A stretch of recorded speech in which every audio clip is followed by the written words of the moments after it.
சட்டத்தில் பிரதமராக தப்பு பண்ணால் கூட உடனடியாக நடவடிக்கை எடுக்கணும் தான் சட்டம் சொல்லுது.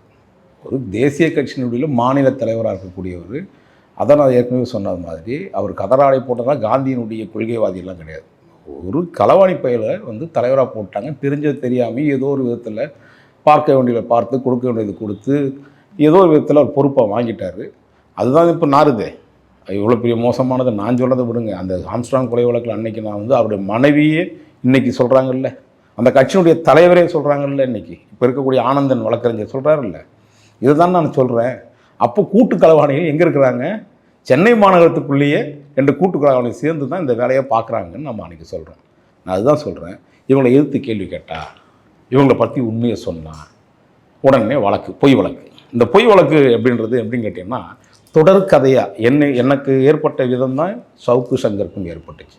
சவுக்கு சங்கருக்கு இதுக்கு முன்னாடியும் பொய் வழக்கு, சென்ற முறையும் எனக்கு போன வருஷத்துலேயும் பொய் வழக்கு. இப்படி பொய் வழக்கு போகிறதுல இது காவல்துறையை யாராவது எதிர்த்து சொல்லக்கூடாது, அவர்கள் செய்யக்கூடிய களவாணித்தனத்தை சொல்லக்கூடாது. சொன்னால் உடனே பொய் வழக்கு போடணும்.